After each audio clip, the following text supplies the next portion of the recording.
আসসালামু আলাইকুম সবাইকে। আশা করি সবাই ভালো আছেন। তো আজকে আমি আপনাদেরকে শেখাবো আপনার ফোনে যদি কখনো ফোনটা হ্যাক করে অথবা কোনো সফটওয়্যার যদি স্লো কাজ করে তখন আপনারা কি করবেন। হ্যাঁ, তো সেই পর্যায়ে আপনারা কি করবেন এবং কোন কাজটি করলে স্বাভাবিক হবে এবং স্লো হবে না, সঠিকভাবে চালাতে পারবেন।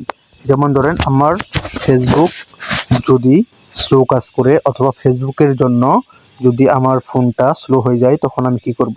তখন আপনি শুরুতেই ফেসবুকে যাবেন। ফেসবুক অপশনে চাপ দিয়ে ধরে রাখার পরে এরকম একটা ইন্টারফেস আসবে।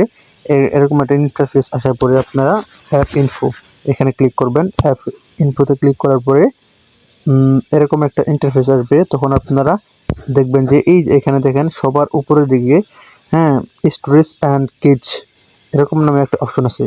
সো আপনাদের সবার উপরে নাও থাকতে পারে, কিন্তু নিচে হয়তো বা কারো ফোনের নিচে থাকবে বা কারো ফোনের মাঝখানে থাকবে। আপনারা একটু কষ্ট করে খুঁজে নেবেন। তো স্টোরেজ অ্যান্ড কেচ এখানে অপশনে ক্লিক করবেন।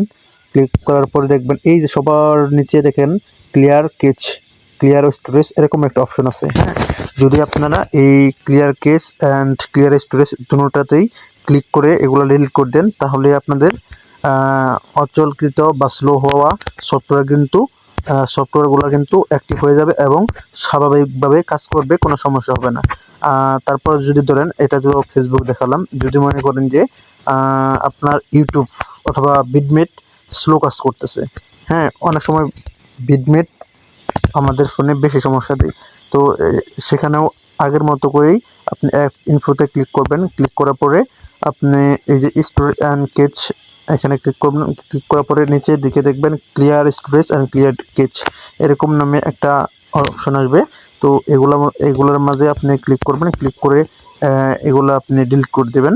তো তাহলে আপনাদের কিন্তু সমস্যাটার সমাধান হয়ে যাবে। আপনাদের সফটওয়্যারগুলো আগের মতো সচল হিসেবে কাজ করবে, কোনো সমস্যা হবে না, ফোনও হ্যাক করবে না। আপনাদের যদি এই ভিডিওটি ভালো লেগে থাকে তাহলে অবশ্যই আমার চ্যানেলটিকে সাবস্ক্রাইব করে দেবেন।